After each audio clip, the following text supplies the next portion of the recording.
Hello, everyone. Welcome back to E20 Zone TV. Yesterday was a frustrating day at the LS. Hard to sum up, really. We was good, we was bad, we was missing chances, and this is the player ratings for yesterday's game. West Ham won, Burnley won. It wasn't vintage, but West Ham are like a Jack or team at present. They can't do two games the same. Basically, Leon on Thursday was masterclass. Burnley on Sunday was bitty, to say the least. Mitchell will be along shortly, so when he sorts himself out, he will be here. And yeah, it is. It's a mixed game yesterday, but let's get Mitchell in and see what he thinks. Let's have a look while he's sorting himself out. I can see him there. And what we got here, let's have a look. I'll wait 1 second for Mitchell. Me yesterday. How can I assess yesterday's game? Uh, I think we just bottled it. If I'm being truthfully honest, I think we bottled the situation. I think that they was there for the taking. Burnley, they just lost their manager. They sacked their manager on the Friday, and on the Sunday they're playing us, and we're in our best moment. And for me, it was just another slip in the road to top six. And I do feel that Moyes is basically playing a dangerous game here. He really, really is. So yeah, let's bring him in. Mitchell, how are you doing, Sam? All good. All good. Thanks, mate. All good, mate. All good. While you're here, let's get into it. It's going to be an interesting play rating today, I must admit. So let's start off with this man, Lucas Fabianski. Dreadful, mate. That's what I'm saying on that. I did say when we've done the play ratings for Leon, Aviola's got to start for me now in the league. And I think you agreed with me as well. Mate, just poor. He has dropped. He has dropped. I don't know if it's to do with age or just. I think it's to do with age. I think he's slower to react to situations recently. His distribution again has been poor. Not his usual dominant self. Not good enough. I agree. I think Areola. I think there's a difference in class here. Like there Lucas is now. Yeah, it's become apparent to me. Yeah, Lucas Fabianski's a good goalkeeper. Areola's a top goalkeeper in my opinion. I've always said that from ever since I see him against Fulham when he was playing for Fulham last season. I thought this geezer's top class. Fab yesterday was shocking, in my word. Like the penalty, Mitch, when he brings the player down. What do you think of that? Very bad. Very bad. Upset because I thought it was a certain 2-0. It was a terrible penalty. Yeah. Shocking penalty, and he should have done much better there, Fabs. You can't take the player down. It's as simple as that. If he's knocking the ball away, you keep your hands tucked in. You show that you're not trying to make any contact. But he's just taking him out, clean pen. And also for the first goal, could have done better. He fell over for some reason. Don't really understand why he fell over. And you've got to be stronger. You're the keeper. You've got to be the last man there. You've got to be on your feet at all times. Either punching it out or catching it. And he didn't. He was not good enough. So 4. I totally agree. 4 for me. I think you're being kind. I'm going to give him a 3. And that's me being generous. I thought he was terrible yesterday. Listen, Fabianski's been great in spells at West Ham. He's done very good things. But when you look at Areola, it's night and day on the class factor. And Areola has to start next season for me as number 1. If we sign Areola next season permanently or get him on loan, I want him as that.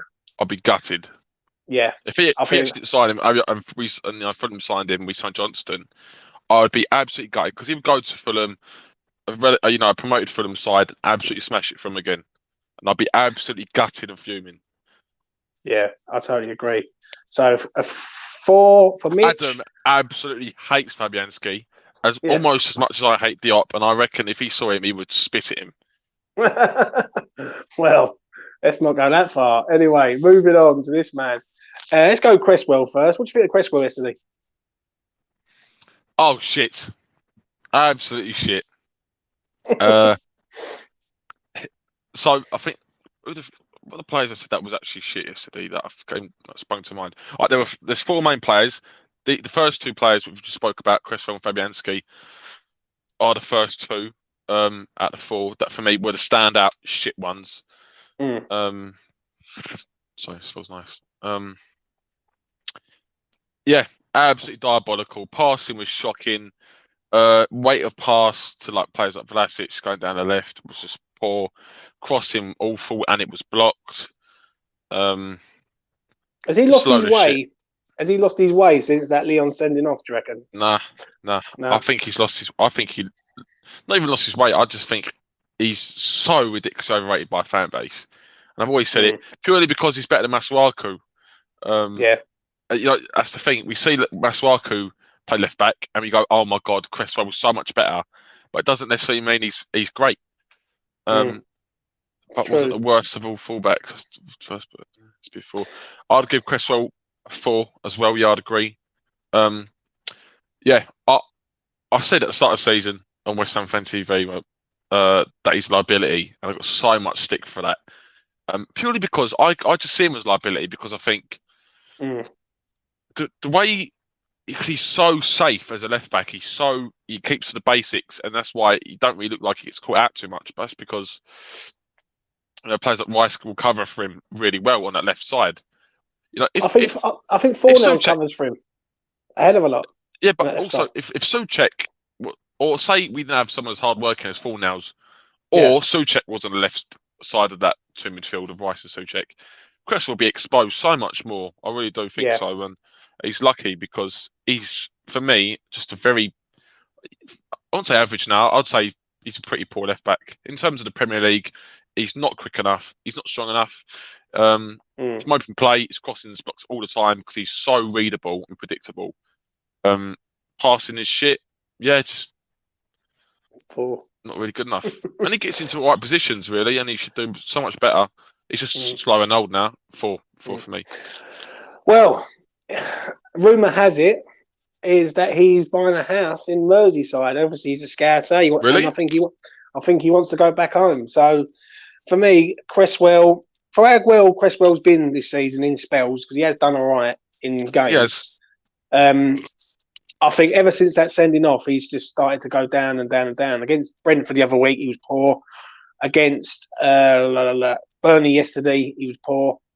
And I just feel with him that if we get a better left back, someone who's younger, fitter. If someone said to me right now, James, you're going to go and buy Max Aarons from Norwich, I'll be over the moon. He can play both, left and right. Oh. Yeah, and he's a very, very good player. Or if someone said to me, James, we're going to go and buy Rico Henry from Henry's the one for me. Yeah, I said about him years ago, to be honest, mate. Absolutely. For me, you need someone better than Cresswell. Cresswell is in his 30s now. I think I'll give him a 5. I'll give him a standard 5. It wasn't nothing major, but his crossing is just hit and miss. It's a massive problem for us, really. Do you know what I mean? Because we just don't know what cross he's going to put in. Moving on. I think we would benefit so much from having 2 fullbacks on either side that had real drive, real pace. Yeah. So Fredericks has got the pace, he just doesn't have the drive for it. Soufal has the drive, but he doesn't have the pace. Someone that's got real fucking bollocks to run. Like, just make those overlapping runs, those darting runs, and whipping balls. You know, go to the byline, whipping crosses from deep, because we don't have that. We really don't have that. None of our fullbacks on either side can cross a ball from open play. They can't. I watch other teams all the time. I think Cathal can cross. They all cross. I think Cathal can cross, but I agree with you. The pace factor in him. Like, I don't think he can cross that well, to be honest, mate. I think he's all right with just putting it in the right area, but he can't whip a ball. He just kind of. I know what you're saying. You've got a point there. Yeah. And because of that, it's a lot easier for defenders to get into position, and it's harder for the attackers to get power onto it because obviously it's a lot slower. 100% agree, the thing is, what you got to do is watch other teams that put balls in the box all the time, like quality teams. So, for example, in the Champions League, Chelsea versus Real Madrid the other day, the balls that have been put in the box were like almost pinpoint every single time. And with West Ham, it feels like it's a 1 in a million. I know we've got a striker that does movement is terrible. I know what you're saying there, Mitch. You have got a point. Beats the first man with like our crosses. Yeah, you have got a point. Before I move on to Ben Johnson, you have got a point because it seems like it's hopeful crosses rather than skilled crosses. It's not like when the ball's coming in, it's hope rather than like expectation. Like West Ham don't score many headers now. Like, do you know what I mean? From certain areas. Do you mean, fair enough for set pieces, but in open play we don't score. Yeah, like, exactly. We don't. We don't. You know what I'm saying? Moving on to this man, Ben Johnson. What's your thoughts on him yesterday, mate? Who was the last good crosser? Matt Jarvis.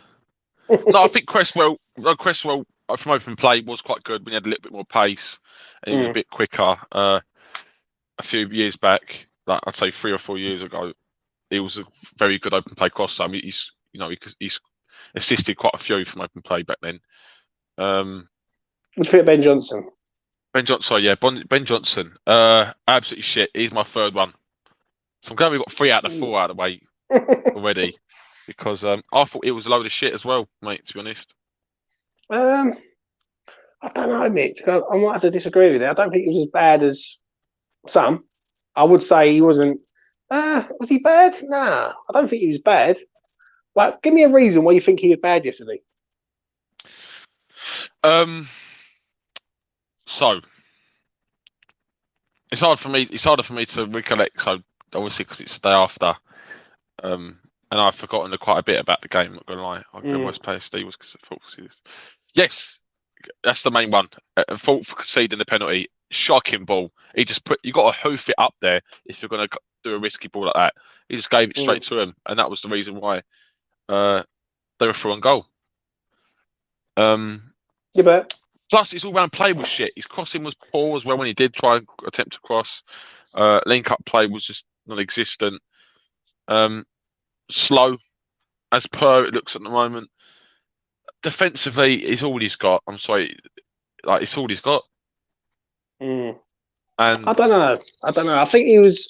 Listen, I understand what you're saying about the penalty. I get it. But he could have brought him down and got a red card, but he didn't. He didn't do a Cresswell, so he learned from that sort of attribute. Was he bad? Not really. I won't say he was mega bad. I think he done. I don't know. Bits. I thought he was really bad. I'm not gonna lie. I thought him. What would you rate him? I thought he was shit. I'd give him. Ooh, I think he's. I don't know, 3 or 4. I'm giving him a 4. I think he was as bad as Cresswell, I'd say. I'm going to give him a 5. Like I am. Like I don't. Listen, I know Cornet's a good player, but I think he could have brought him down, like, and got the red. But he didn't. He used his loaf. He let. And I look at Fabianski there. Fabianski should stand his feet for the goal, really, for the penalty. 100%. But it was for a goal though, so it was a goal scoring opportunity that he gave away. Yeah. True. But I don't know. I just think 4 is a bit harsh. But you go with a 4. I've gone with a 5. Moving on to this man, Craig Dawson. Stop looking at the comments, Mitch. I could have got someone. What do you think of Craig Dawson yesterday, mate? Craig Dawson. Yeah, one of our best players, I'd say. Glad we've gone a bit more positive note after 3 shit players yesterday. Yeah. Is he at fault for the goal though? Like, do you know the one their goal? Because I think he's massively under it. Listen, he's like. I would like to see it again, to be honest. Yeah. I've not watched anything since. And I do sit on the other side of the stadium of the shithole. And sorry, I'm gonna now I've just quickly spoke about it. I still don't like it, the stadium. I still don't feel like it's our home. I don't think I ever will, from being honest, James, mate. It's been like the last, I'd say, 10 games where I've been going to the home games. 10 home games. I've just, even though we've been playing really good performances, people have always said, good performances and hopefully we'll make it through our home. I think some people do, but I just can't. I really don't. I just think it still feels really cool for it. Like, when I think about, the trip to Upton Park, it's just I still don't like the whole match day experience, to be honest, mate. I mean, it's all right. Obviously, it's good still. I obviously still enjoy it, but it's just, for me, it just doesn't compare to Upton Park, and I will always compare to that. And also away games are like 10 times better for me than home games. Like, I do find home games a lot more boring. Like, I like singing chants all game long, and that just doesn't happen at the London Stadium because people just can't be fucked, and they take more kids there. which is a good thing.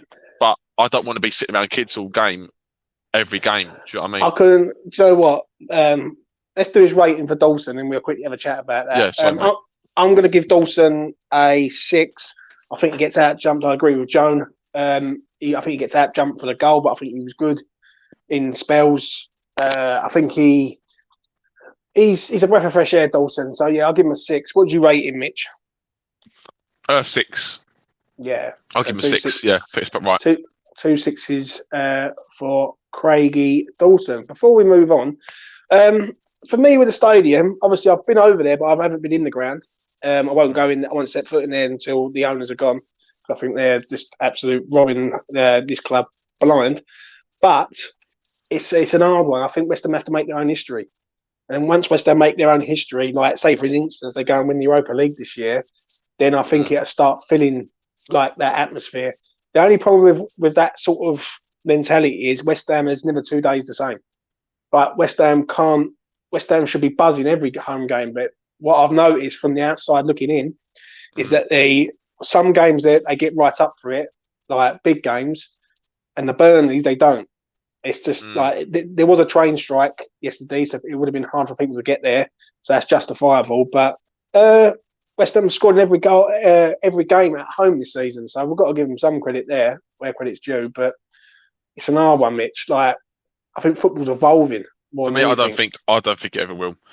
Yeah. I don't know.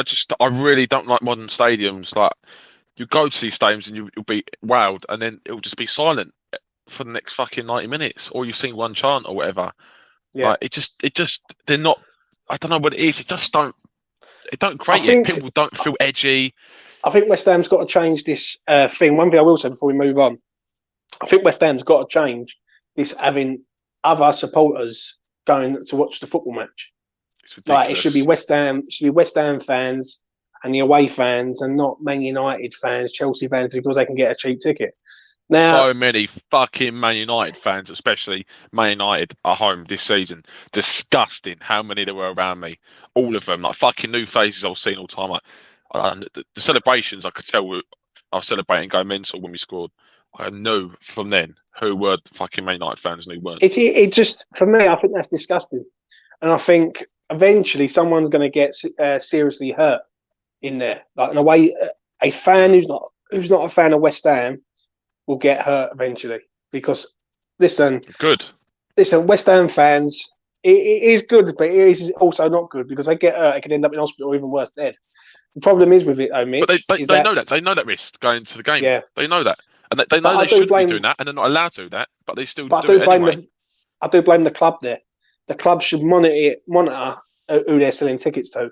Like, because I just feel like that's the reason why it won't ever feel like Upton Park, because you wouldn't dare do that at Upton Park. You'd end up like be taking your life into your own hands. It just seems like to me West Ham's becoming a sort of franchise rather than a football club. I think the football club died in 2016, in my opinion.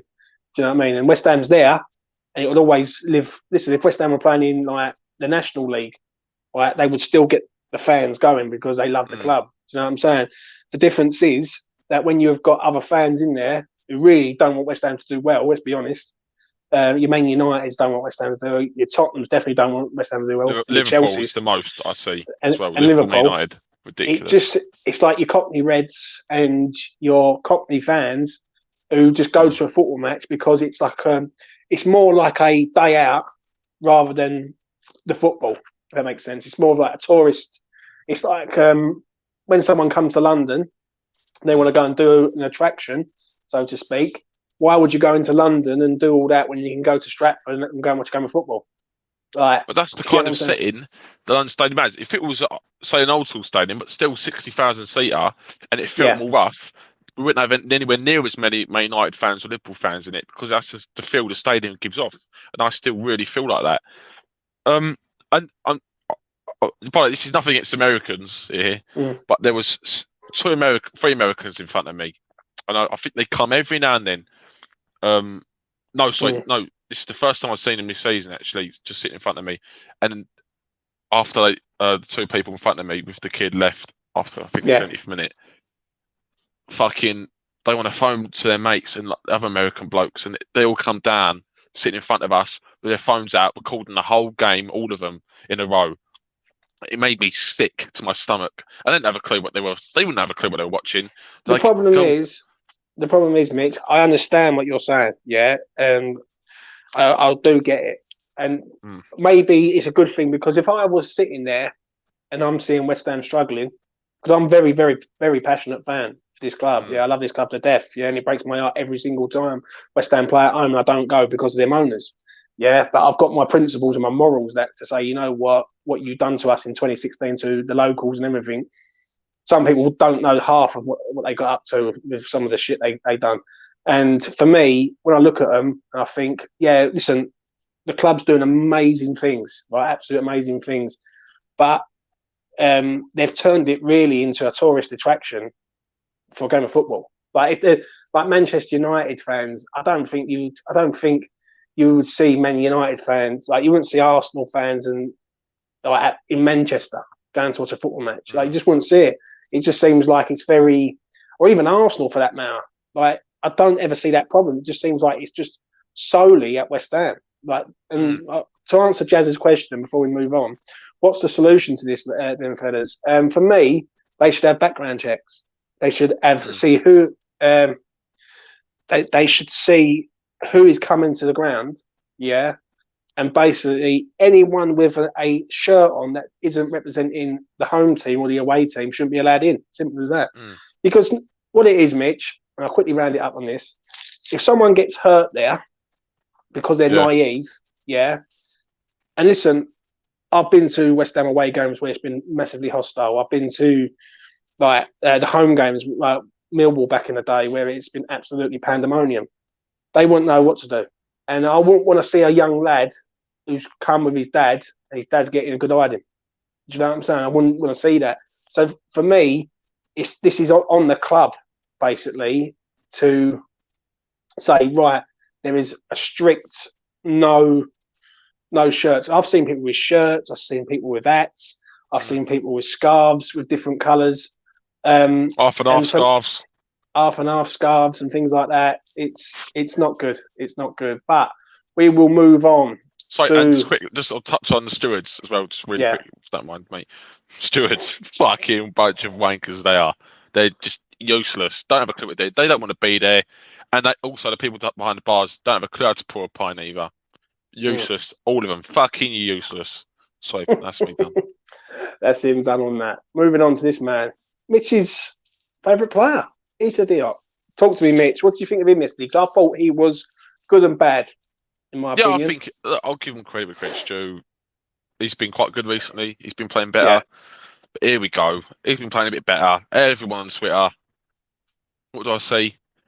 Oh my God, Diop's coming back. The resurgence of Diop. We always know he had that in him. He's coming back, and he's signed a new contract now. He's not going anywhere. I'm like, he's been putting in these little decent patches every year for a few games every single fucking season. Yeah.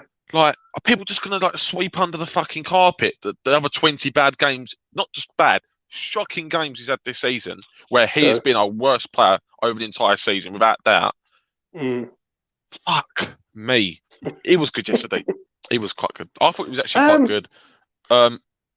What do you think was bad about him? I didn't really see him do too much bad stuff. I thought he was hot and cold, in my opinion. I thought he done good. He done very good. And then sometimes, like, his misplaced passing was a bit over the gaff. Listen, for the goal, him and Dawson are massively out of position. Massively. They're both under the ball. And if it's Thomas Suchek who's challenging for Verkhorst, for Verkhorst knocks it in. I agree with you partly what you're saying about Diop. Like, you can't sweep under the carpet the 20 shit games he's played, because he has been massively poor in some games. But I've got to say this. He was okay yesterday, but there's little things in there that just irritate me a little bit. So he's out of position on certain things, or he goes under the ball and says, "Oh, right." And if he had a bit more aggression in his body, I think he'd be a phenomenal defender. But for me, sometimes I think, I do. I think if he, listen, I don't know about that. If balls were coming in and there's the ice cream man turns up, if balls are coming, I know, mate. I'm a 99, Seth. I'm known by name. Listen, at the end of the day, if he had a bit more aggression, Diop, I think he would be all right, Mitch. I really do mean that. Like, I think he'd be jumping up for headers and all right, top draw. What did I give him yesterday? I'm going to give him a 6. I'll give him a 6 out of 10 for me. What do you think, Mitch? Rating wise, I don't know. I'll give him a 6. It's a high 6 to me though. yeah, I think if he scores that goal, it's a 7. So yeah, yeah. I'll give him a 6. I don't know about the aggression thing though. I still think he still makes bad decisions, and that's not influenced by his lack of aggression. I just think he hasn't got that right mentality in terms of. No, I don't know. I don't think his passing is great either. I don't know. I just don't think he's. I don't know. His passing's not too bad, Mitch. He's done some good balls. He does some long balls over the top. Who did he play the other week? He done it. I think it was against Everton. I think it was. Yeah, actually, his pass ain't too bad. I'm thinking more so earlier in the season where you just give balls away left, right, and centre, and he's still very mistake prone. He's still mistake prone in my eyes. I agree, and that's not influenced by aggression. So what are you giving him? 6, high 6. High 6 for you. But I don't care. Get him out the door in the summer. I really would like to see him out the door. Another player that Mitch probably wants at the door is Thomas Souček. Talk to me, Mitch, about his performance yesterday. I saw people saying he was their man of the match. Now, I didn't see fuck all of him. To be honest, mate, he scored the goal. Yeah, I mean, he commits for it. I don't think it came off his head; it came off his chest, didn't it? Yeah, and, he commits. He was there, though, wasn't he? Fair play. Still quiet though. Still not influencing the game going forward, which we need to do. Which he needs to work on. Well, not work on. He don't have the ability to. Stuff to fucking work on with him. It's like trying to get a dog to, I don't know, cook me a spag bowl. It's just not going to happen. So for me, came off his arm. I don't think he came off his arm. I don't know, he might have done. I mean, I might need to sit back in. Not my man of the match. 6. I'll give him a 6. Yeah, I'm with you on this one. I'll give him a 6 and all. I think he was okay, but just okay again. Do you know what I mean? But at least okay every fucking game or worse. It's never good with him. I don't see what people still see in him. Personally, it really winds me up. I don't get it. I really don't get it. I think he was okay, but he wasn't. How can I put it?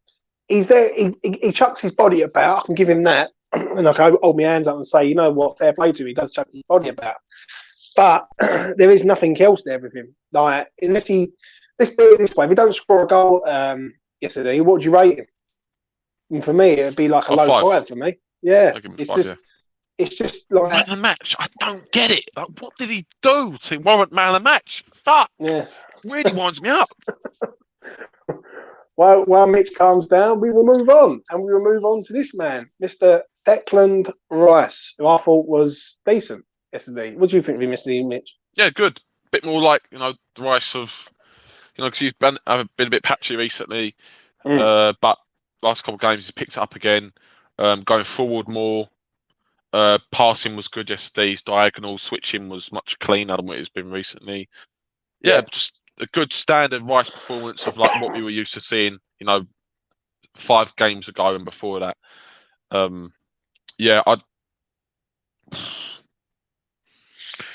think I'd have to give him a 7 actually. I think he was good. I would say he was good. That's where I'm at. High 7 for me, just not an 8. I think he was good. I think he was trying. I think he was leading us as a captain to try and get the best out of us. But for me, he's sometimes I do think it's all left on him, isn't it, Mitch? Let's be honest.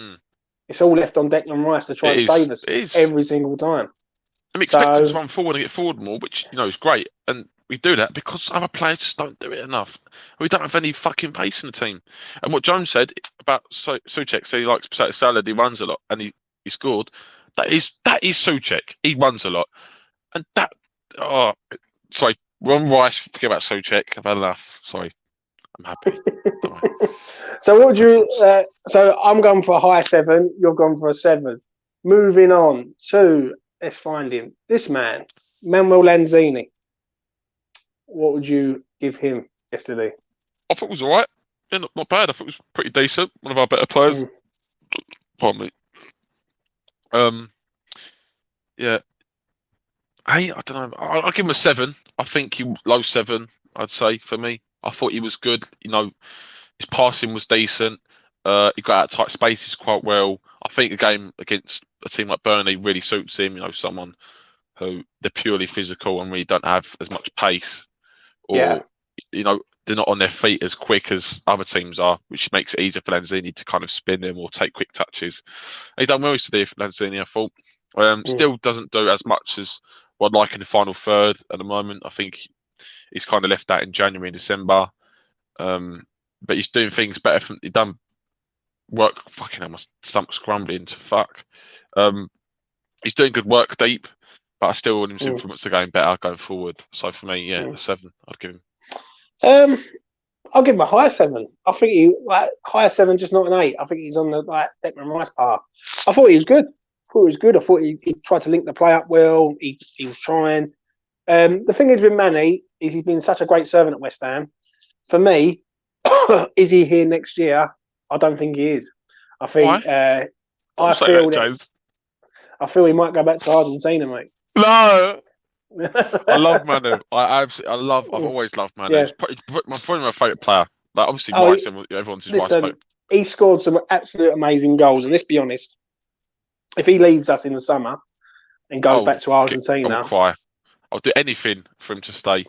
The goal against Spurs in lockdown at 3-3 will live long in the memory. Like that was one of the most I've ever celebrated a goal, and I'll say that. And that's the most. I ran to the street because I watched it outside the pub. And I ran to the street. I was just going absolutely crazy. Yeah. It was you know what? I actually agree with you there. It's probably the most I've ever celebrated a goal. And I've celebrated some goals like passionately, but that one, I was literally like bouncing off the walls. I went up to the local town centre. I got myself a Chinese and a few beers, and I was singing in the streets of like where I live, and it was absolutely amazing. But yeah, listen, high 7 for me, just not an 8, and you're giving him a 7, Mitch. Yeah, nice one. Moving on to this man, Nikola Vlasic. I'm gonna let you go first because I feel that it was a mixed game for him yesterday. I think he started off okay. Started right. Yeah. Yeah, he started off okay. Well, but again, injury didn't do anything. Yeah, I think the injury sort of ruined him a little bit. And after that, he just went into his shell and nothing. What do you think? Yeah, basically what you said. He started off well, but it wasn't good enough for me to go, all right, this, you've done really well today. You started this game. It was one of those ones where you start well and you push on as the game continues. You influence the game more because he didn't really influence the game so much. I think he'd done one all right. He'd done everything fairly all right. Kept it simple. Yeah. Looked, had a good first touch, and then he'd done one good thing where I think he drove through the middle and he laid it off to I think Johnson it was. But that was it. And then after that, after he crocked Westwood, who I hope has a good recovery by the way, because it did look bad. Yeah, I agree. But I didn't see it, but it looked bad by it's bad reaction, all the players' reaction. Yeah. I hope he has a good recovery. But yeah, after that, he just went into his shell and just played. I want to ask you a question. I want to ask you a question, Mitch. If you was rating him this season, Vlasic, for how much he cost, because he cost 33.5 million. People say he cost 18 million, which is a load of bollocks. He cost 33.5 million pound total package. That. Yeah, exactly. Yeah. Now that's what he cost. Yeah, so when you sort of buy something, you're buying the whole package. You're not buying part of it. If you was rating him this season, what would you rate him out of 10 for his first season at West Ham? And if we're doing it by 6 as an average, in terms of play ratings, I'd give him a 4. Yeah. Maybe lower, like in terms of what we've paid and what he's done nothing really. Yeah. I'd give him a 4 actually. I'll give him a 4 purely because in terms of his quality, like he looks all right in terms of his first touch. He's not the slowest player. He just does nothing. He's not actually done anything this season. So in terms of we paid 34 million for him, for him to play this season. He's not affected it really at all this season. So I can't give him like an average rating because other players would affect the game somehow. He's affected no game this season, really, like massively. Where I other could players couldn't. probably, I could probably name 2 games where I can listen. I've been open But about the this and games where said, he's been slightly better than average, which yeah, maybe I've been one or two, other players if they played over him in those games, I reckon they've done exactly the same job, if not better. yeah, yeah, I agree. For me, I ever since he's come here, I've always said this has been a panic buy amongst panic buyers. I've always said this. I think Lingard was a man for Moyes, but he just couldn't get him, and he went for his second or third choice. The problem is with Vlasic is I've not seen anything to justify him starting a game.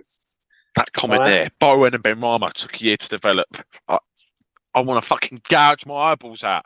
That is the most infuriating thing I see on Twitter about Vlasic. Because Bowen fucking scored goals. He looked decent. He done things still. Even though he wasn't the finished article, he still done things. So did Benrahma. When he made his substitute appearances, he thought, this boy's going to do something every time. He still scored a few goals, got a few assists. He's done fuck all, Vlasic. Yeah, he has. Ah, Listen, and he's 33 million. right, chill out for a second. Right, let me put this across to you. For me, I can name 2 games where he's been decent. Now, the Leeds home game, FA Cup against Leeds reserves, I thought he was very good. I really did. And I thought the Seville away game, I thought he should have scored that chance, but he was decent. He was pretty good. Other than that, I've not seen nothing of Vlasic. And I agree with what you just said there, £33.5 million for how much he's cost. And let's be honest, yeah, people criticise Benrahma quite a lot, yeah. And some of them I agree with, some of them I don't agree with. But Vlasic, is it? But like Vlasic don't. He seems to get a pass. Exactly, James. Yeah, Because it's his first season. It's fucking bollocks. The first yeah, season thing took other players time to develop. He's shown nothing. Like he's shown nothing. yeah, What about say the same with Crowell? Like why aren't you defending Crowell then? yeah. Which is a valid point. Which is a valid I point. don't defend Crowell because I Mm, don't. I haven't seen enough from him. And when he has played mm, the occasional minute, especially against Kidderminster, that was the breaking point really where he should have done well. He didn't. mm. So fair play, but Vlasic has done the same really. He's been given more time and he's not shown anything for it. Plus, he's an attacker. He's not a midfielder. He's an attacker because he plays Yeah, like that for other clubs and I he think scored he's. goals. To give you my sort of rating for yesterday, I'll give him a 5. I Yeah, I think agree. the injury sort of rocked him a little bit. Did I see anything? I see glimpses of him. Yeah, it's like a flashlight in a tunnel that only comes on from time to time with him. He'd do something good, and I think, oh, here we go, right? And then he'd just go into his shell and do nothing. Like he'd get Yeah. and I've seen it quite a lot. And for me, if Jesse Lingard comes in the summer, if Benrahma's still there, which it's up in the air if he's going to be there or go. If he leaves and Moyes keeps Vlasic, I don't get it. I don't get it. So it's a 5 from me. It's a 5 from you, Exactly. Mitch. Yeah. I agree. Imagine we'd sell Vlasic for 20 million. Like, just try and get as much money back as possible now, in my opinion. Flog him for 20 million. Get Lingard in for free. I think the wages are the same. Maybe Lingard slightly more, but it don't really matter. Then we've got 20 million extra for our budget, and we've just replaced him straight away with Lingard. And then that kind of central midfield position is sorted. We've got players like What I Benrahma, can't understand, before we move on, is I've been deluded. I can't understand how people see something in Vlasic. Like they think, fucking fill my cock. It's a trial account. do you know what I Scores mean? 10 goals next season, as if he's scoring 10 goals. Fucking cunt. He never takes a shot. So how's he going to score 10 goals? And this is tap-ins. He's not going to fucking play because he's not good enough. Right, let's move on from Vlasic because I can sense he's getting a bit heated Fill in the my house. cock. Right, Jared Bowen, mate. What do you think of him yesterday? I thought he was a tryer. I'll give him that. Not much, really. Good chance in the first half. I think it was an average player. Yeah, it was a decent shot to be fair. It was a good save. If that's the one I'm thinking about, yeah, I think it is. It was a good save. So Arsenal didn't really affect the game. And I've said this recently. I don't think I think he's popping up more goals recently, which is good. But in terms of his usual bone self at the start of the season, where he was doing things better from deep and beating men, he's not doing that as much now. But he's scoring more goals. So it seems like he's kind of replaced one thing with another. And I still would like him to be like his old bone self, where he could bomb down that wing quite well. and beat players, but he hasn't really done that now. And to me, he looks slightly slower, and I don't know why that is, but to me personally, I don't know if it's anyone else, he looks slightly slower than what he did at the start of the season, where he looks fairly quick and could actually run quick for the ball. I don't. I'll give him a 6 average. Didn't really do enough to be good. Yeah. And it was a good. It was a good effort that was saved by Pope. So I'd give him a 6. Do you know what? I think Bowen gets better and better. I think yesterday's game just wasn't for him. I think when West Ham are, and listen, it's something that you said to me a couple of weeks ago, and listen, when you say things, Mitch, sometimes I think, Mitch, are you feeling all right? And sometimes I think, you know what, Mitch, you bang on the money, yeah? When West Ham have to sort of break a team down, we are fucked. Yeah. And I think Bowen is a try though. I'll give him that. The geezer works absolutely hard. And let's be honest, where would West Ham be this season if his goals didn't get us to where we are at present? So for me, I'll give him a high 6, just not a 7 for me. I want him to be rested up for the Europa League now, because for me, it's all on the Europa League. Moving on. Mitchell, but Bowen is literally the same player as Vlasic, but more pace and more goals. Mitch, that says it all, doesn't it? Fucking hell. That's why you should look at the comments. Anyway, I moving on. think it might be a troll account. Fill my cock. I mean, how childish is that for a name? Fucking hell. Let's get to this man, Mikel Antonio. This is going to be fun, I must admit. I'm going to go first in this one. West Ham need a new striker. It's as simple as that. There's no two ways about it. Like, this man can't score no goals in the Premier League at the minute. And for me, that chance... In the Premier League? In everything? Yeah. In all competitions? I just feel that we've tried him in that position. He's done great in that position. But now it's time to go and get someone who knows that position at the back of their hand. Like a Nunez, like a Jonathan David. Like someone of that sort of class. That chance yesterday, the one-on-one, I'm sorry, but he had two opportunities to do something in that. He done nothing. Like the first opportunity is the defender kicks him. If he goes down, he wins a penalty. The player gets sent off. We get the penalty, and then we could possibly win the game. The second thing is he's one-on-one with a keeper, and he just kicks it straight at him. It's just there's no dummying. There's no like looking for it's just nothing.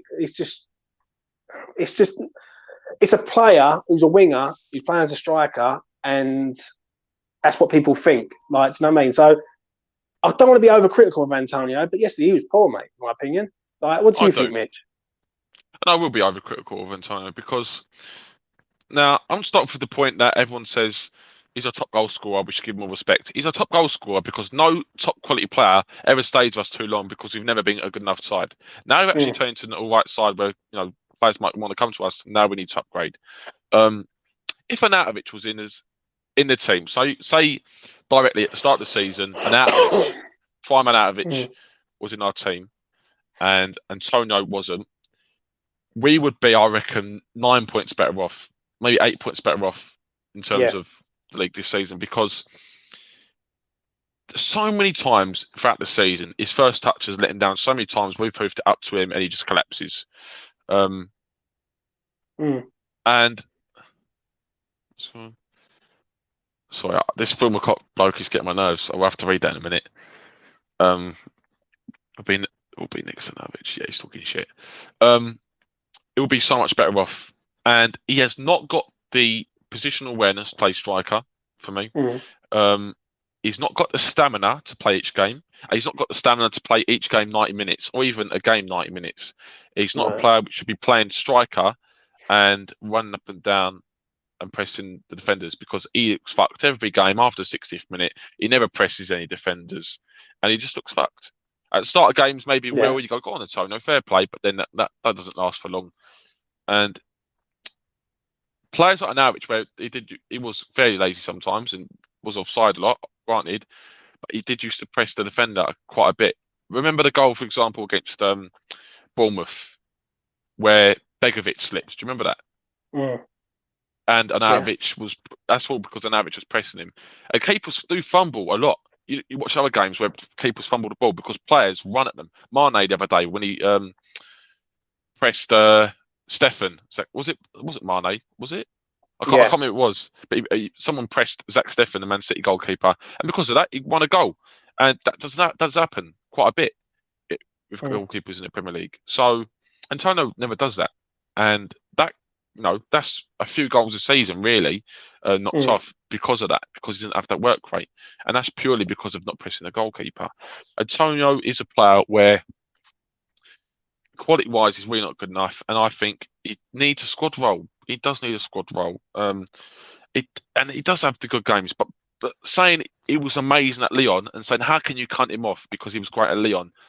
When he hasn't scored no goals in exactly. 14 games. It's not just that, but you can't excuse a player because he had a good game last game.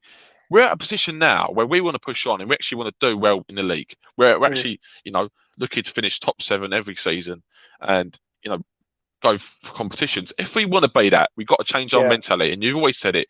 We don't want players that are good one game and shit the next game. And people say, "Oh, he was great last game." Listen, we want players that are good every single game. I can understand. Rice is good every game. Yeah, but Rice is a world-class player, Mitch. The difference is with that. But don't you want players like this at West Ham? Listen, I do, right? But the West Ham ownership won't allow that to happen, mate. They won't have world-class players. West Ham have got to find these world-class players, bring them to the club and develop them into world-class players. The thing is, when I look at Antonio, I look at a player who's good in spells, but he's just not good all the time. Listen, no player is good all the time, but let's be honest here. In 15 or 14 Premier League games, he has not scored a goal. It's a joke. And he hasn't looked like... He's got himself in positions where he needs to score was it 2 big chances? It was 2 big chances against Burnley, but he's got to be scoring. The fucking first one where he's hit straight at Nick Pope is unexcusable. It's just poor. It's not professional. Like, you've got into a good position, pick a side, and you don't have the technical ability to fucking pick a corner. The thing is with Antonio, if there was another striker, i.e. a Nunes, a Jonathan David, or someone of that class, no fan would complain that Antonio's sitting on the bench right now. Exactly. No fan would complain, because he hasn't scored a goal. He's contributed in work rate, granted. But are you telling me that a Jonathan David or a Nunes couldn't do that? Couldn't do what Antonio Nunes? Me and you've discussed Nunes, and we missed the boat in January. If he does go to Manchester United, that geezer's going to be up there with the likes of Haaland and like that. He's top quality, the geezer. Nunes. I reckon Bayern would really suit.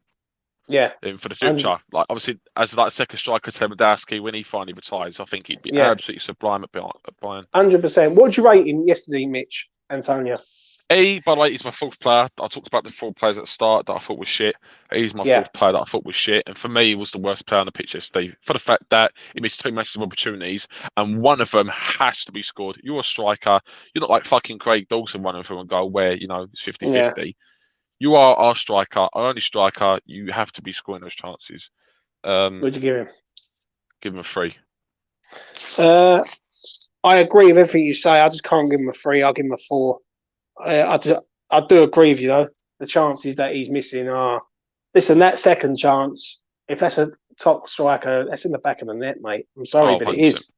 Like, there's no two ways about it. It's in the back of the net. And what it is, and I get it. Listen, I understand it. As a West Ham fan, like we all are in this chat right now, I understand it because of what Mikel Antonio's done for the club. He's done great. He's scored some banging goals. He scored some key goals.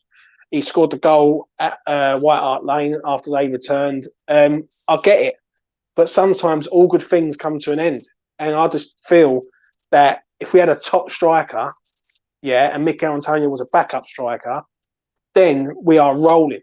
There's no 2 ways about it. We are rolling because I know that we've got a Jonathan David or a Nunes or Ivan Toney. And I'll get to this comment here from Jazza that I do want to bring up because I've been saying it for a long time. He says, there it is again. Yeah, it's another man that I keep mentioning because I know what I'm talking about. That's the thing.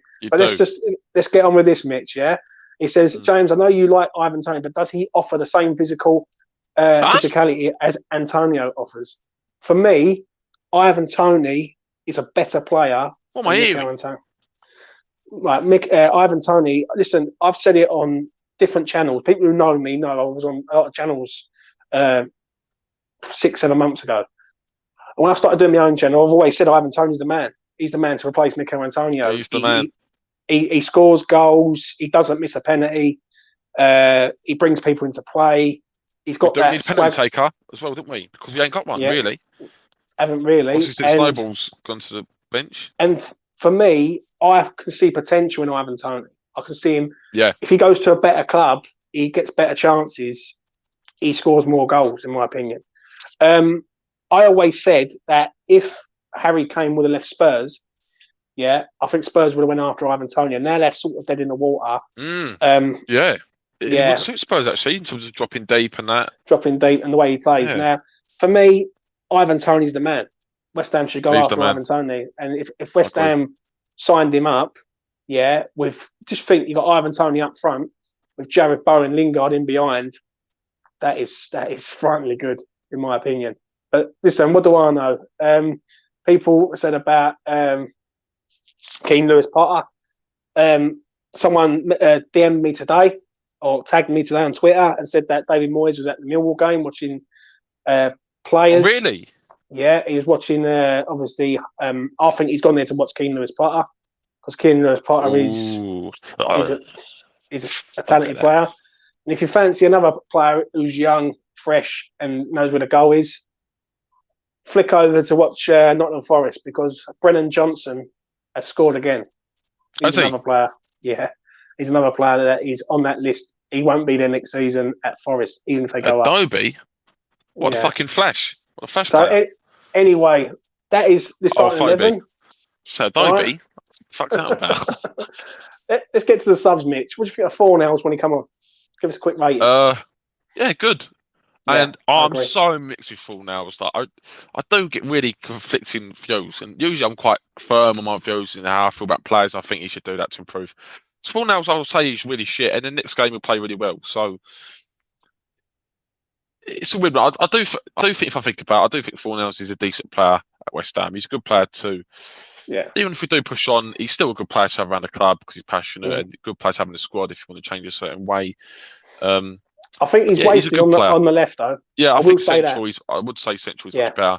I would like him to work on his shooting as well though, because he just doesn't really have the bollocks to have shots from outside the box. He'd rather pass it around more, which is fair enough. But I still think, your top players have a shot and score goals from those positions, and his finishing's always been a bit of a problem really for Fornals, ain't it? Especially last season where he got into a lot of positions and fucked a lot of chances up. I think in terms of XG last year, I think he was our highest at the club, and he wasn't anywhere near the top goal scorer. Would you rate him? Probably came on 6. I'll give him a 6. I thought he was decent when he came on. Listen, as people know, I'm very hot and cold with Fornals. Sometimes I think he can be a world-class player, and sometimes I look at him and I think, what does he bring? One thing I will say, and I'll give a quick rating on this, is I look at Fornals, I think he's wasted on the left-hand side. I think if West Ham play a 4-3-3 system, I'd love him in that midfield with Rice and either Souček or Calvin Phillips or someone in the future who can come in and sit there. I think in a 3 in midfield, I think he's very, very good. I think on the left-hand side, he don't score many goals. He's not quick. He's not fast. And I think the system doesn't suit him. Even though he does a good job, he does do a good job. I think the system don't suit him. If that's the case, I think put him as number 10. Like, if you put him as number 10, then he can float about, put them passes through, and maybe he'll be a better player, and he might shine more. There's few games this season I've looked at Fornals and I thought, no, what? Yeah, he looks top drawer. And some games I think, what did he do in the game? Do you know what I'm saying? I'll give him a high 6, just not a 7 for me. For what he done on the pitch, he done very, very well. Moving on to this man, Saeed Benrahma. I don't know what to say on this one. I feel he's a tryer, the kid. I've got to give him his due. He tries, but I think sometimes the crossing is just fucking horrendous, if I'm honest. If I'm honest, I've got to admit, Mitch, I can look at the crossing, what side of it, and go, yeah, the crossing's bad. But he's a tryer. He had a good chance where he just wasn't fast enough to get that. He flicked it over a Pope, and the ball come down. He went to put it in the back of the net, and the defender just like swipes it away from him. Mm. But West Ham looked better when he was on the pitch. They did, and when he got on the pitch, things started to happen, and we got the goal. Right, I'm not saying he was a part of the goal, but it's a team game. But what do I give him? I'll give him a high 5, but just not a 6 for me. I think he was good in spells, but I think the crossing is poor, and I think he's either got to go like it's an R1. I think even he has to go as number 10, really, rather than a winger because he just can't cross. He can't cross a road. So yeah, high 5 for me, just not a 6. Mitchell. You gave me a 5, yeah? Yes, mate. I think I agree with that. I feel my clocker's got me on strings. I'm not gonna lie. Well, just don't look at it. That's what I can tell you. Yeah, Sorry, no, it comes talk to up. I me. see my name. Gee, no, just, Talk to me. Talk to James. big chance he missed. Yeah. Should have done better. Pretty poor shot. He's got to be doing better. I think too many players at a club ain't got the shooting boots on every game. I think unless it's it's a massive chance, we don't score it. If it's an half chance, we very rarely score goals. And I think that is a slight problem. I think West Ham. I think we've really got to put it on the plate for a player to score a goal. For us to score a goal, we do really struggle with scoring hard opportunities. Benrahma this season hasn't got his shooting boots on at all, really. Besides from the start, where he was not too bad. Fornals obviously ain't. Bowen's hit and miss. He's getting better. And Antonio obviously fucking hit and miss. I just want to say that, Mitch. Yeah, you say he ain't got his shooting. He's the third highest scorer at the club. I know, because he's had loads of opportunities. Has he? He's been subbed the most time. No, in terms of opportunities to score, he gets himself in great positions this season, which is the best thing. He's got into much better positions. I still think his shooting could be slightly improved. I still think he hits at the keeper quite a bit and doesn't pick up corners enough. He did against Leon, which was amazing. I was expecting that. And it was surprising for everyone, though, because he doesn't really normally score with his right foot. And that was like the Bowen that we saw at Hull. So hopefully he can keep improving his finishing, because I still think he's got a very good. What would you rate him, Mitch? What would you rate him? And then I'm going to ask you a question. 5. 5 out of 10. Do you think he gets sold in the summer, Mitch?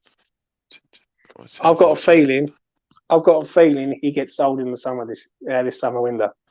I don't know why. Would you be upset if he does? No, because I support West Ham. I don't support Saïd Benrahma. But I will say one thing is, I think if he does get sold and Vlasic is still here, then to me that just says it all. It just says it all. Favouritism at its finest. See, if that happened, I would be fuming. I would be fuming if Vlasic was kept and Benrahma was sold. Because if my way, if I came in, I would be ruthless and get Diop out, Masuaku, Yarmolenko, Benrahma, Vlasic. Who else? Probably about it. Oh, Fredericks. Yeah, I'm loving the way. Randolph. I'm loving the way. But listen, the way I look at it is like this. I look at Benny and I look at a player that certain things he's just got to improve on, and he's there. He's there. Like, he gets into the positions, but it's just one of them, really. If he was to leave, I'll be gutted for him. But if we go out and sign, let's say, for example, on Rafinha to come in, then you're going up a level. Me.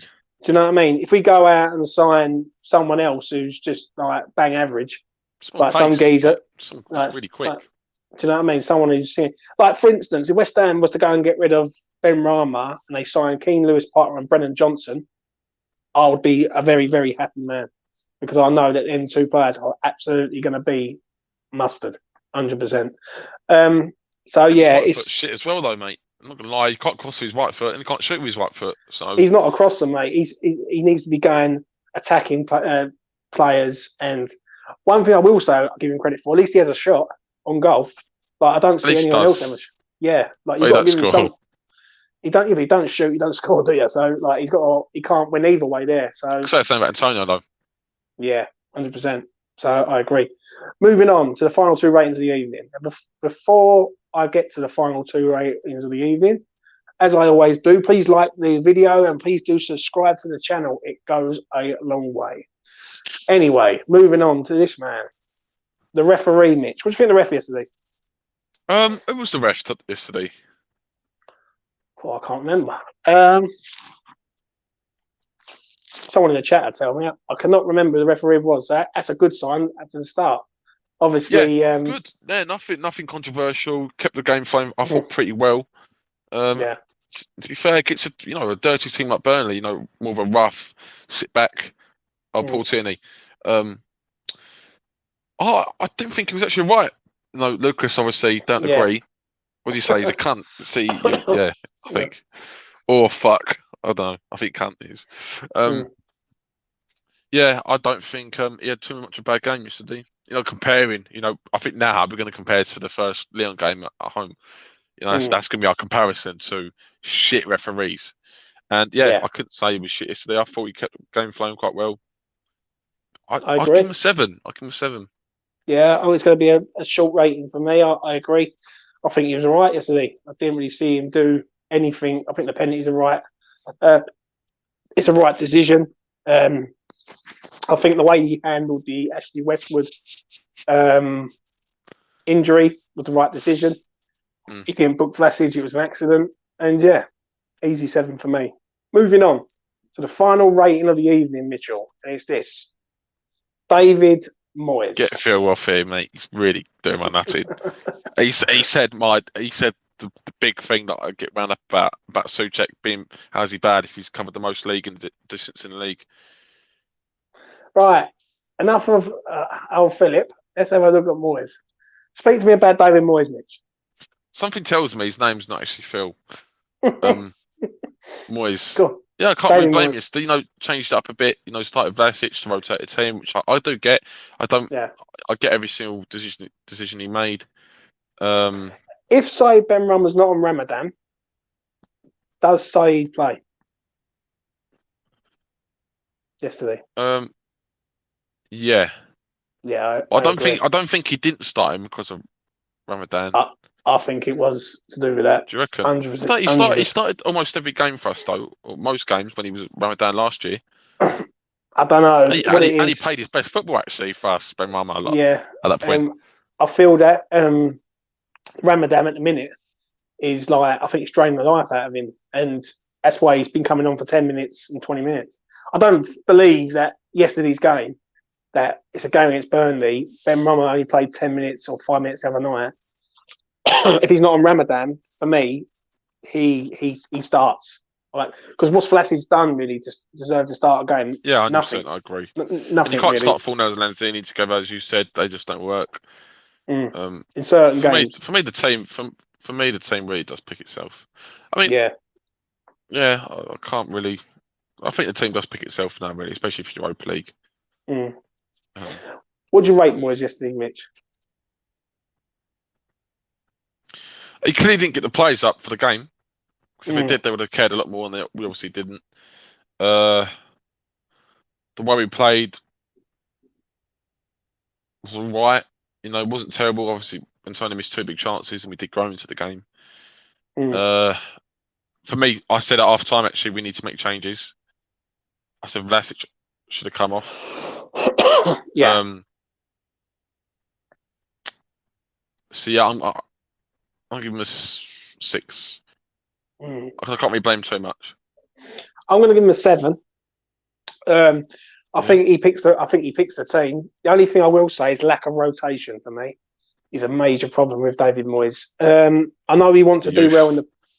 Yeah, I know he wants to do well in the Prem. I get it, but the last 2 games we've done absolutely dreadful in the Prem, and I do believe I think partly Moyes is playing a dangerous game here. He really, really is. So for me, I'm going to give him a 7. I'm going to quickly talk about the dangerous game with Moyes, which for me, I don't know whether you agree, Mitch. We have a little discussion about it before we wrap up. Rotation, mate, and lots of it. I think the Premier League really, in my opinion, is gone. Like the top 6 finish, I think. Losing yesterday, yeah, but you say that, I still think we've been quite lucky with the results around us, and I think it's not really gone yet. But we have got some tough fixtures coming up. I think so. Obviously, we've got Chelsea and Arsenal. It's a mixed bag of fixtures, really. But the way you got to look at this is: would you rather question? Would you rather rest a few of the players and go, you know what? We know that we're in the semi-final of the Europa League. We know that the Premier League top 6 is, well, we're hoping to get in there rather than like having a great chance of getting in there. So do you think it'd be wise to basically rotate quite a lot? So what's the last thing you said? Sorry, mate. I'm sorry. Rotation. What do you reckon? Yeah, it does need to. Well, mate. So at the start of the season, he needed to start more players in cup games from the youth.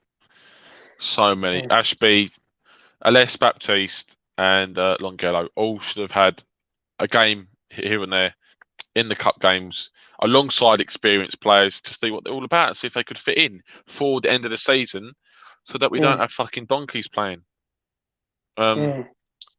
With fielders as well, Dan Chester's, I would have liked to see more of him. See if he could, rotate with the players. So what do you reckon? Season. What do you reckon then, Mitch? I'm going to ask you these two questions. First of all, considering the results and where we are, we're currently 7th, I think it is. Yeah. Mm-hmm. Yeah, 7th. And where do you see us finishing right now? Oh, I think we will finish 7th. Yeah. So you think? I think it's purely because Wolves ain't. Mitch. Sorry, it's because I just fucking seen the comment come up again. For fuck's sake.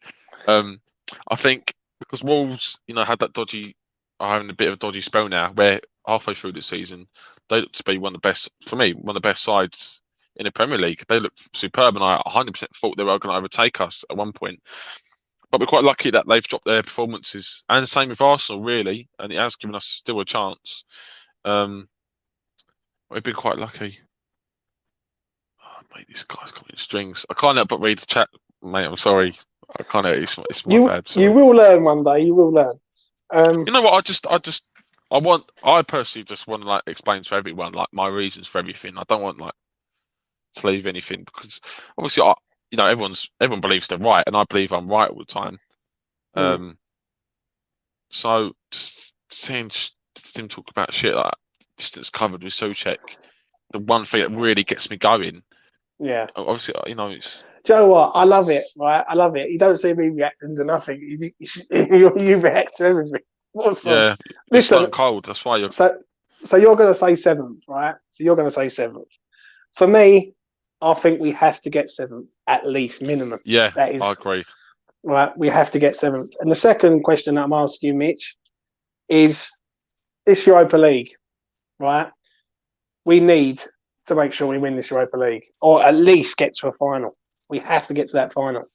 I think if we finish 7th and we lose in the semi-final, I don't know, maybe I'm a bit sort of negative, but I think it's not good, really. I agree. Considering the fact that teams around us have been so poor recently, we've been so lucky to be still in the position that we are. Yeah. Considering how bad this calendar year, I was tweeting it yesterday, we have been so shit this season in the Premier League. Very true. This calendar year.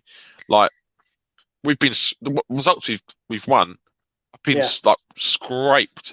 Have we won a game this calendar year by more than 2 goals? I think it's always been 1 goal. I can't pick a game out where we've won more than 2 goals. I said it when we talked about Leon the other day. I done a preview, and I turned around and said I haven't seen West Ham blast a team out the ground until they played Leon and they blasted 3 past them. But I'm talking about the Premier League, especially, because obviously we're raising our games for these big games. We just don't give a fuck.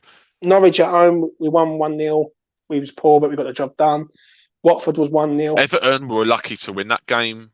Everton, if there wasn't a mistake, I think that goes into a draw. I think other games this season, Southampton away at home, I think it was poor. I think we've been very, very inconsistent, to say the least. We lost that game, didn't we? Yeah, 2-1 or 3-2 or something.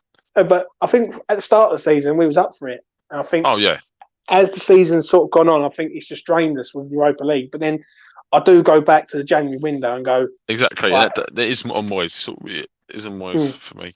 And for me, when I look at the January window, and I'll see if you agree with this before we wrap up, if we do finish 7th, if we finish 8th this season and we get to the final of the Europa League, I would be happy to say, you know what, we got to a final. It's been great, and then if we I can agree, win the 100%, final, yeah. yeah. But I think the semi-final against Frankfurt is absolutely huge, and I know it's a bit of a like. Of course, Listen, it is. Semi-finals. It's. I know I'm speaking a bit obvious there, but if we lose that semi-final and we finish 8th, this season's been, it's been a great Europa League, but Premier League we've been poor. Do you know what I mean? So, you can't really think about how we would have thought at the start of the season, because yeah, we have been very lucky with the position we put in, and we've got a lot of players fit. Besides from Zuma, everyone's fit. yeah. You know, and a lot of teams can't say that. But even then, I've got to be honest. I do feel that when it comes to this season, I think injuries we've been very lucky with injuries. Very, very lucky with injuries. I think, let's be honest, Zuma gets injured against Chelsea at home, and we basically think we're losing him for the next 2-3 months. He's back 6 weeks later. Do you know what I'm saying? I think Bowen gets injured against Liverpool away, his ankle, and luckily he's back like 2-3 weeks later. I think we've been very lucky with injuries. Like, we haven't lost Deck this year. Cresswell, we lost for a little while, but we sort of got round it. But even then, we was all over the place, when arguably we lose a left back and the whole of our back line's all over the place. So, yeah, it is a major thing. And yeah, I'm going to leave it at that. Mitchell, I know you love doing this channel, son. I know you love the chat. If we want someone to cover ground, why don't we just buy Mo Farah? How about that? And put him in fucking midfield next to Rice next season. Listen, right? I love it, right? That man there, yeah. You say one thing, man gets triggered, but it's all love. I do. I'm very bad at that. Man's got more triggers than a gun, I must admit. Listen, I'm going to wrap it up there. Mitchell, thank you for coming on tonight. I really do appreciate your time on coming on. Do you know what I mean? I know you love the chat, and the chat certainly loves you. I love everyone in the chat, really. Yeah.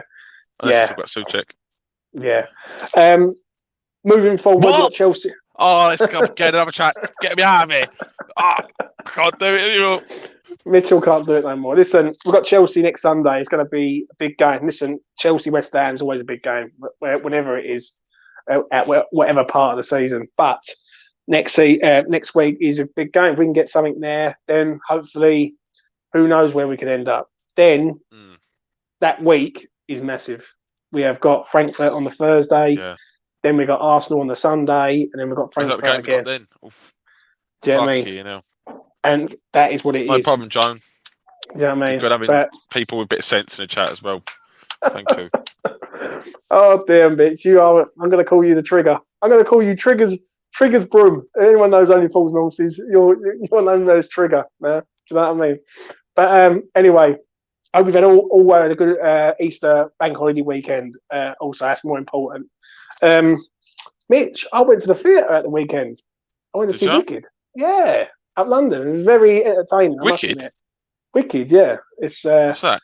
Not the fucking Sacha Baron Cohen. No, fucking name is. no, not that. I went to see on stage. Was it something to do with like Wizard of Oz or something? Yeah. Okay. Me and my partner went and see it, and it was it's good. It's good. It was a good day out, and went up London, and I'll tell you what, don't go up London on a bank holiday Saturday like weekend. I didn't realise it, but Liverpool and Man City were literally bombarded in central London, so it was a bit mental, but we moved. Anyway, much love to everyone. I hope you've had a good weekend. Buster Terry's filmed my cock in the sky. He's made another cat. Get him out of here. Anyway, that's enough from Mitchell. That's enough from me. Please do subscribe to the channel. Please do like the video. And if you want to see more of Mitchell, you know where to find him. Anyway, bye for now.